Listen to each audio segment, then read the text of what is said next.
নিয়ামতপুরে বিজেপির সদস্যতা সংগ্রহ অভিযান উপস্থিত বিধায়িকা অগ্নিমিত্রা পাল।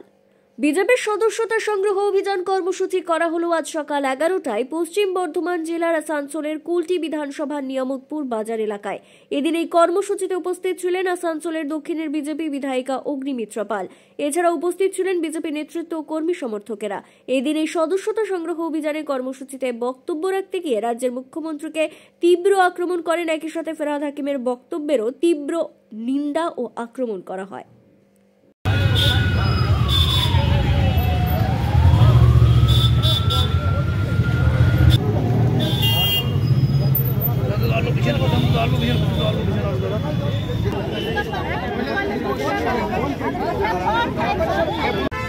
সবাইকে অনেক ধন্যবাদ জানাই, কৃতজ্ঞতা জানাই, গৈরিক অভিনন্দন জানাই।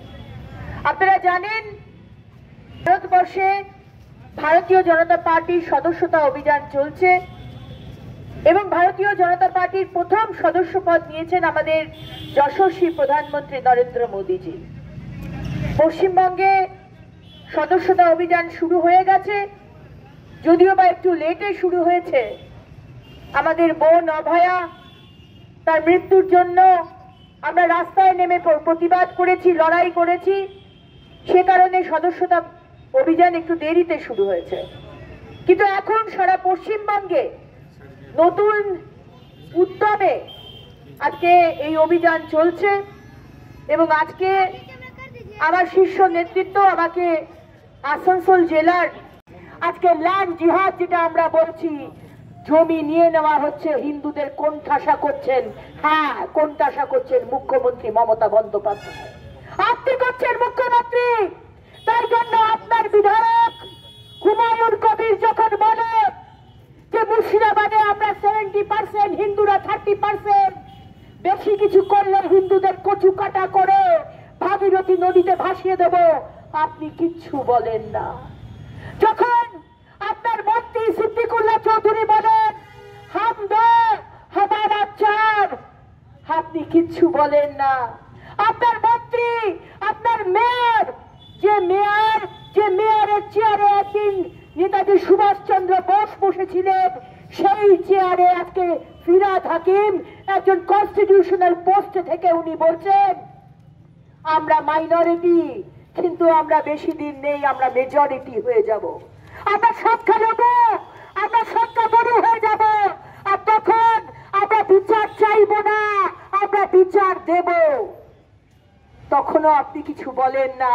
পরে আপনি যখন দেখেন যে হিন্দুরা সংঘবদ্ধ হচ্ছে, তখন আপনি একটা চিঠি পাবলিশ করে দেন যে তৃণমূল কোনোভাবে ফিরহাদ হাকিমের পাশে নেই। না মুখ্যমন্ত্রী, আপনার জন্য এগুলো হচ্ছে, আপনি এগুলো করাচ্ছেন কারণ আপনি ইন্ডিপেন্ডেন্ট বেঙ্গল চান, আপনি রিপাবলিক অফ বেঙ্গল চান। আজকে সুরাবাদী যেটা করতে পারেনি 1946 দ্য গ্রেট ক্যালকাটা কিলিং, আজকে হাজার হাজার হিন্দুদের কচু কাটা করে আজকে খুন করা হয়েছিল, আজকে সেই সুরাবাদীর স্বপ্নটা আপনি চান যে ফিরহাদ হাকিম সেটাকে সম্পূর্ণ করুক, আর সেই ইন্ডিপেন্ডেন্ট বেঙ্গলের আপনি বোধহয় প্রাইম মিনিস্টার বা প্রেসিডেন্ট হতে চান। তাই হিন্দুরা জেগে উঠুন। 1000 টাকার লক্ষ্মীর ভান্ডার, কন্যাশ্রী, যুবশ্রী আর কি কি শ্রী আছে, দাড়ি পাল্লা একটু ওজন করে দেখুন। একদিকে 1000 টাকা নেবেন আর আরেক দিকে কি আপনার বাড়িটা দখল হয়ে যাবে, আপনার কন্যা সংখ্যালঘুর সাথে প্রেমে পড়ে ধর্মান্তকরণ করবে। আজকে একদিকে আপনার ছেলে মেয়ের কোনো চাকরি হবে না, আপনার সুরক্ষাই থাকবে না, আর 2026-এ যদি মোদী সরকার না আসে, আপনি লিখে নিন, স্ট্যাম্প পেপারে লিখে নিন, আমরা হিন্দুরা আর পশ্চিমবঙ্গে থাকতে পারবো না। আমাদের পূর্বপুরুষদের আজকে পূর্ব পাকিস্তান থেকে পালিয়ে আসতে হয়েছিল। আজকে আপনারা জানেন যে আমাদের সারা ভারতবর্ষ জুড়ে ভারতীয় জনতা পার্টির সদস্যতা অভিযান চলছে এবং পশ্চিমবঙ্গেও সদস্যতা অভিযান চলছে। মাননীয় পশ্চিমবঙ্গের ইনচার্জ অবজারভার সুনীল বানসালজি আমাকে দায়িত্ব দিয়েছেন জেনারেল সেক্রেটারি হিসেবে আমার কলকাতা জোন, কিন্তু তার উপরে দায়িত্ব দেওয়া হয়েছে আসানসোল জেলার। সেই কারণে আসানসোলের আজকে কুলটি বিধানসভায় এসে মানুষের কাছে গিয়ে সদস্যতা হবার জন্য আজকে আর্জি জানাচ্ছিলাম। খুব ভালো, কুলটি বিধানসভা খুব ভালো অবস্থায় আছে।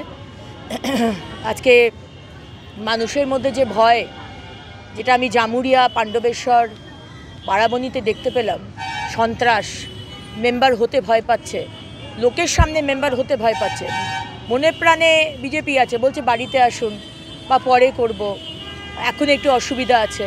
বুঝতে পারছি যে আশেপাশের তৃণমূলের যে সন্ত্রাস, মানে মেম্বারশিপ নিতে ভয় পাচ্ছেন, কুলটিতে একদমই সেটা নেই। ওই 56 ইঞ্চির ছাতি নিয়ে সবাই মেম্বারশিপ হচ্ছে, কোনো ভয় নেই।